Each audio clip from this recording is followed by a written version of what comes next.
Welcome to Newsday, reporting live from Singapore. I'm Karishma Vaswani. The headlines. In Paris, 6 years after the worst ever terror attacks in the city, Salah Abdeslam and 19 other defendants have finally gone on trial.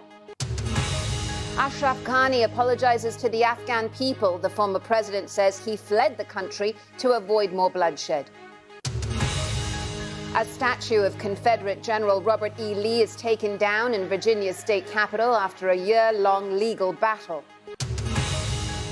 The world's biggest plant to extract carbon dioxide from the air opens in Iceland. How significant is it in the battle to reverse climate change? And Emma Raducanu and Fernandez are both through to the US Open semis. Could we see a teenage final at Flushing Meadows? Live from our studio in Singapore. This is BBC News. It's Newsday.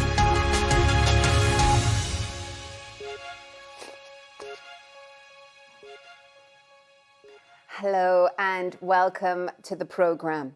A man alleged to be the sole surviving gunman from the Islamist gang which murdered 130 people in Paris 6 years ago has told a court he is a fighter for the Islamic State group. Salah Abdeslam is one of 20 defendants in what is the biggest terror trial in modern French history. The prosecution says they were all involved in the shootings and bombings of November 2015, which targeted locations including bars, restaurants and the Bataclan concert hall. From Paris, our correspondent Lucy Williamson reports. The sirens sounded again in Paris today for the men accused of terrorising this city 6 years ago. Sounds that once accompanied that fear and panic, now accompanying the defendants on their way to justice. It was a night when security felt uncertain, when no one in Paris knew where to run. As Islamist gunmen targeted bars, restaurants, the football stadium, the Bataclan concert hall. Salah Abdeslam, the only suspected attacker to survive that night, is facing the most serious charges. 19 others are accused of involvement, including Mohamed Abrini, also wanted by Belgian prosecutors in connection with attacks in Brussels. Today, a message from Abdeslam. As the trial opened, the judge asked for his profession. Fighter with the Islamic State, he replied. This case includes almost 2,000 civil plaintiffs, many of whom have opted not to testify. The suffering is unspeakable. It is inexpressible, but they expect tough justice. The acts these defendants are accused of are particularly monstrous. The trial is being held in a specially built chamber inside the old courts of justice to fit its scale and security demands. This trial is the antidote to the chaos and panic of that night 6 years ago, the moment when the French state reasserts control and turns national trauma into national history. Joseph's wife, Armelle, died in the Bataclan that night. They'd gone out to celebrate the launch of the riverboat company he now runs alone. How does he feel about looking Salah Abdeslam in the eyes? To me, he's non-existent. He's just a face. Because I've seen the attackers myself that night at the Bataclan. When they were shooting at us, they shot at us twice. The first time we were able to escape. The second time, no.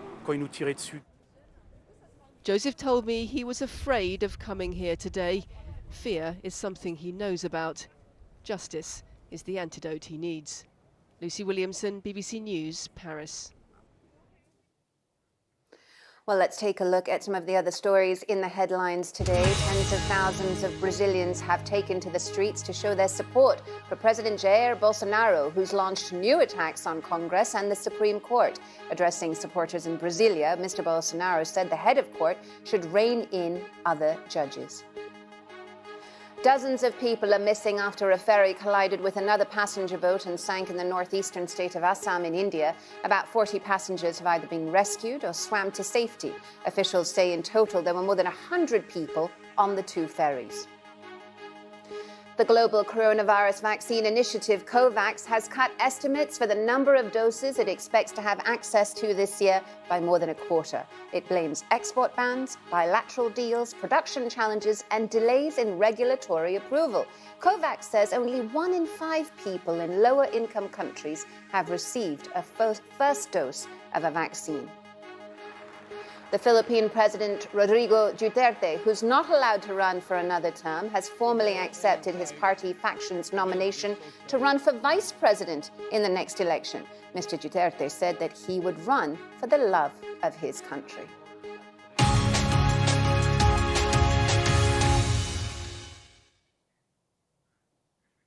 Meanwhile, Afghanistan's former president Ashraf Ghani has apologized to the Afghan people and issued a statement explaining why he fled his country when the Taliban took over last month.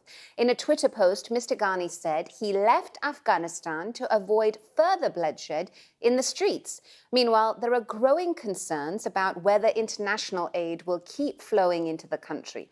The Taliban has said that the international community should abide by its commitment to provide financial assistance to Afghanistan. But many nations are hesitant to provide help or recognition to the Taliban government after they announced their new leadership on Tuesday. Here's the U.S. Secretary of State Antony Blinken speaking during a visit to Germany. Despite professing that a new government would be inclusive, the announced list of names consists exclusively of individuals who are members of the Taliban or their close associates, and no women. We're also concerned by the affiliations and track records of some of those individuals. We understand the Taliban has presented this as a caretaker cabinet. We will judge it and them by its actions.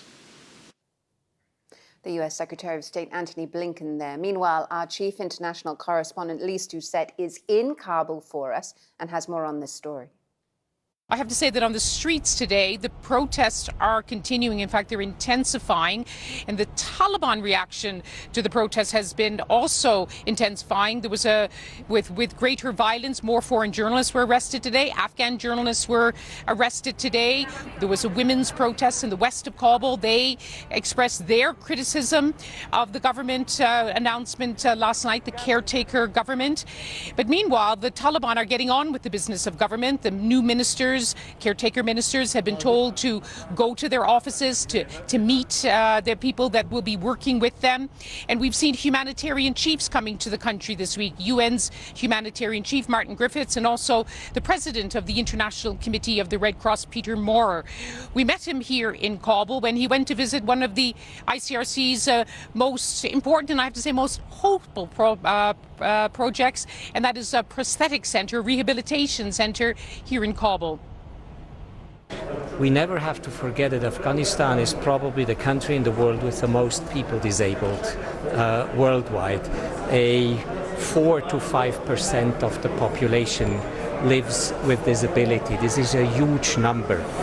So here is really the origin, the beginning, and at the same time the most hopeful part of what a humanitarian organization can do.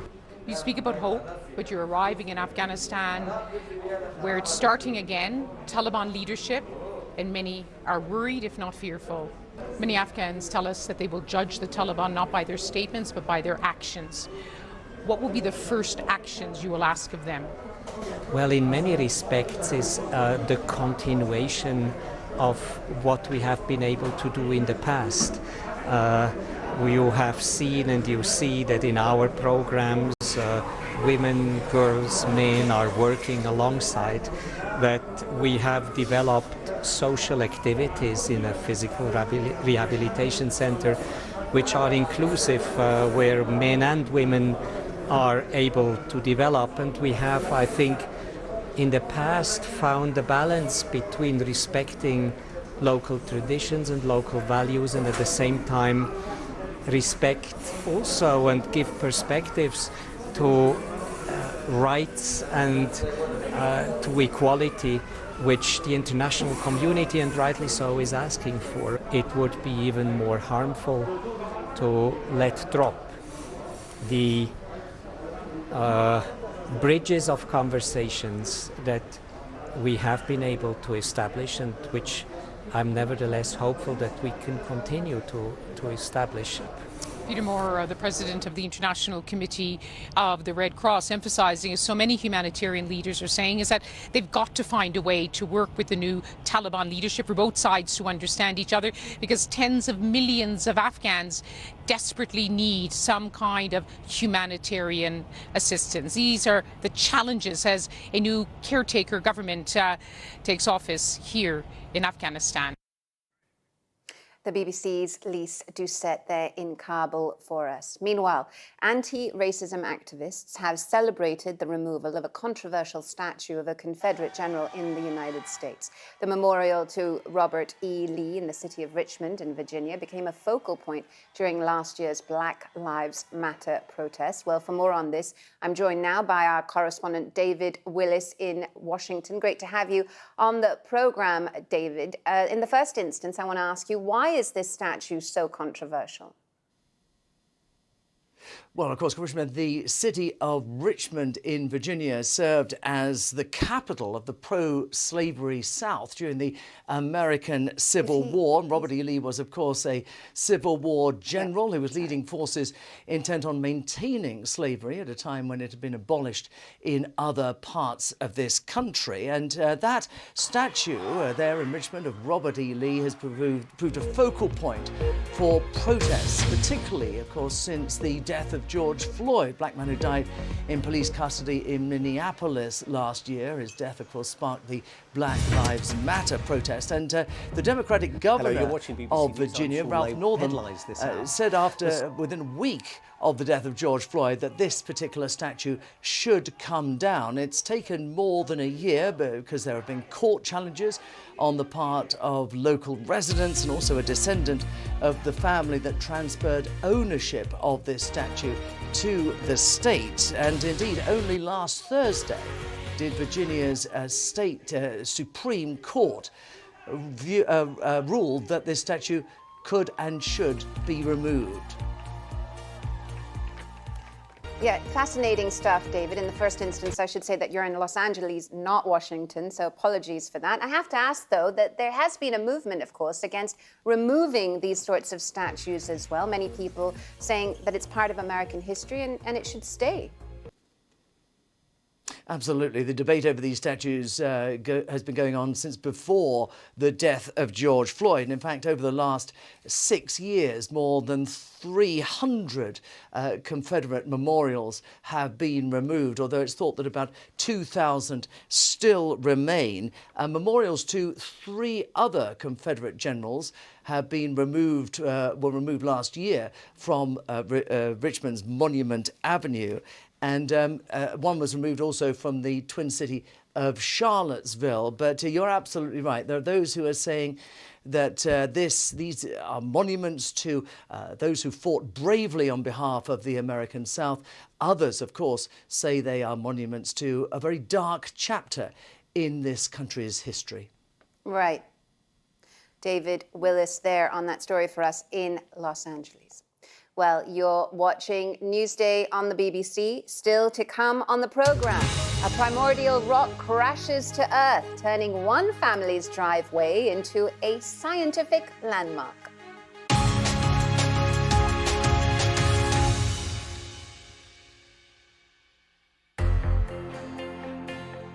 Freedom itself was attacked this morning, and freedom will be defended.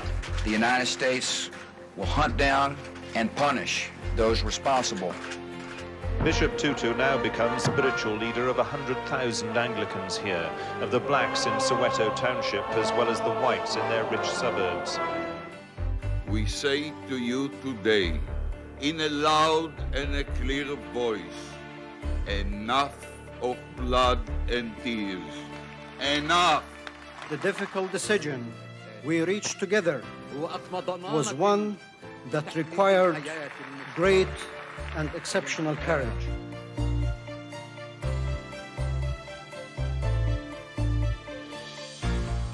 It's an exodus of up to 60,000 people caused by the uneven pace of political change in Eastern Europe. I am free!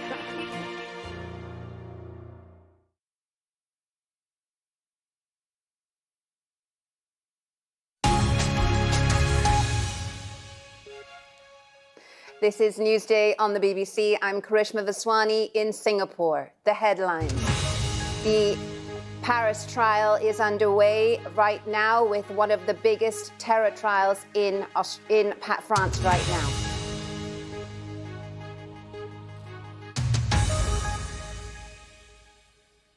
Well, now to Australia, and it was their remote living that protected many Indigenous communities when the first wave of COVID-19 struck. But in the country's latest wave of infections, fueled by the Delta variant, numbers in some communities are rising at an alarming rate. Vaccinations are also lagging behind national rates, and it's leading to fears that if the nation does open up soon, Indigenous Australians will be left especially vulnerable. Well, let's talk to Bardi Jabber. Dr. Simone Ray, Vice President of the Australian Indigenous Doctors Association. She joins us from Darwin in Australia's Northern Territory, I should say. Can you, in the first instance, talk us through the picture of how widespread COVID is amongst Indigenous communities? So regrettably at the moment, the Aboriginal and Torres Strait Islander communities down in the Western New South Wales region are experiencing high numbers of COVID infections, and as of last night we've had 3 deaths of elders within those communities, which is very heartbreaking. And I send out my sincerest condolences to the family and friends and those communities that have lost those elders.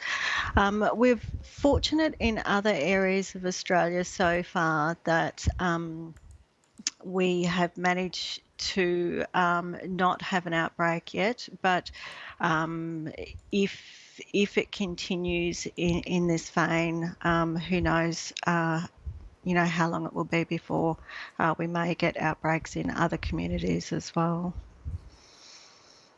Dr. Simone Ray, what are some of the unique challenges that these communities are facing when it comes to dealing with COVID? If you look at the social determinants of health and the disparity in health in the communities, we have a lot of problems with chronic illness within the community itself, within the elders and the younger populations, the crowded living conditions, the lack of access to adequate health care. In some of the remote communities, they may not even have a full-time clinic, or they have a fly-in, fly-out service or drive-in, drive-out service with nursing staff coming to the community. We rely heavily on some of these remote communities on the Royal Flying Doctor Service and Care Flight to be able to get people out of communities if they are severely unwell to get to adequate hospitalisation. How vulnerable does an opening up scenario leave these communities? And I know Australia is still far away from that, but what are your main concerns if something like that does happen? It's really difficult with the fact that, we do have those high chronic rates of illness within the community, not only within the elders, but in the younger populations, as I said, that if we're looking at 70 to 80% of the eligible population being vaccinated, it may only be 50% of the actual community. And are we going to look at, 70 to 80% of the larger region, or are we looking at that 70 to 80% of that actual community that is vaccinated? So the Australian Medical Association NT branch is calling for a 100% vaccination rate in our local remote communities in the Northern Territory. I would love this to happen. I don't know that that's going to be achievable, but even if we can look at 90 to 95% vaccination rate in those communities before we open up, so that we're not only protecting the elders, but we're protecting the children who can't be vaccinated. And as I said, with those chronic illnesses such as bronchiectasis, rheumatic heart disease, chronic iron deficiency anemia, we just don't know how they're going to fare. Yeah. Dr. Simone Ray, Vice President of the Australian Indigenous Doctors Association, thank you so much for joining us on Newsday on this very important story. Thank you. Meanwhile, the world's biggest plant to extract carbon dioxide from the air has opened in Iceland. It showcases a developing technology considered by some to be an important tool in the fight against climate change. The plant will remove 4,000 tons of CO2 every year. But as David Campanale now reports, skeptics say this is a tiny percentage of the carbon dioxide that is generated by the burning of fossil fuels. Climeworks Orca is the first plant ever in commercial operations for direct air capture and storage that starts serving customers today. A futuristic vision of how to save the planet from runaway climate change, or a futile expense that distracts from the urgency of slashing CO2 emissions. In 2017, we celebrated a pioneering moment. In a promotional video, Swiss startup Climeworks announced the opening of the largest direct air capture and storage plant in existence in a partnership with Icelandic company Carbfix. Powered by renewable geothermal energy from nearby, the plant consists of 4 units, each made up of 2 metal boxes. These suck carbon dioxide directly from the air, mixes it with water, and then sends the product deep underground, where it gradually turns into rock. Storing carbon underground can be done at massive scale, and it is really, really reliable to store that carbon underground, 2, 3, 4 kilometers underground, where it can stay for millions of years and be safely and securely monitored so we know exactly where it is. Our plant captures CO2 by drawing air into its collectors with a fan. Direct air capture is one of the few technologies extracting carbon dioxide from the atmosphere. Its supporters say it's vital to limit global warming, blamed for causing more heat waves, wildfires, floods and rising sea levels. But skeptics point out that the climate crisis is worsening because of the relentless burning of fossil fuels, and it's these that need to be cut. Last year, global CO2 emissions totaled 31.5 billion tonnes, according to the International Energy Agency. And this plant will remove just 4,000 tonnes of that in a year, the equivalent of just 800 cars. It's so far been a completely failed technological solution. There are, of course, much better solutions out there. Solar panels, wind turbines, the emerging industry of green hydrogen. This is a kind of very, very high-end solution. We prepare the CO2 for the storage process. Direct air capture is at the cutting edge of climate technology. But due to their cost, there are only 15 such plants worldwide.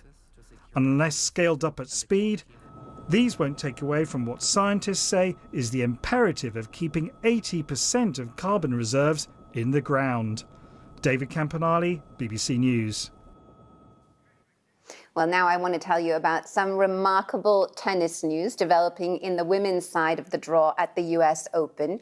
2 teenagers are into the semi-finals. The 19-year-old Canadian Leylah Fernandez, who played an extraordinary match to win through to the last 4 on Tuesday, and now the British sensation Emma Raducanu, who is still only 18 and is the first woman in US Open history to go through qualifying all the way to the semi-finals, which is a pretty remarkable achievement any way you look at it. Well, here's David Law, the BBC's tennis commentator. It suddenly feels possible now. The fact that the 2 of them are in the semi-finals and the manner in which they are playing to have got there as well. You mentioned Leylah Fernandez, this 19-year-old from Canada who's beaten last year's champion Naomi Osaka. She's beaten Angelique Kerber, a former champion, and now Elina Svitolina, who's one of the top 5 players in the world. But perhaps even more remarkably is the way that Emma Raducanu, the British player who had not even played this tournament before this year, is now going through all the qualifying rounds without dropping a set, and now 5 rounds of the main draw, 8 matches, no sets dropped. She beat the Olympic gold medalist today, and there's no real sign that any of it is perturbing her. She is now going to face either Maria Sakkari or Karolina Pliskova in the semi-finals, and she really does look like she believes she can go all the way. Yeah. Well, if you want to get in touch with me on any of the stories that you've seen on Newsday so far, the prospects of a teenage tennis final, for instance, I'm very excited about that. I'm on Twitter at BBC Karishma. I'm looking forward to hearing from you. Well, and finally, I want to tell you about this story now. The driveway to a home in England that became famous earlier this year when a piece of meteorite fell on it is to go on public display. London's Natural History Museum has sent local workmen to lift the crater, a square metre of tarmac that was impacted by the incident in February in the town of Winchcombe.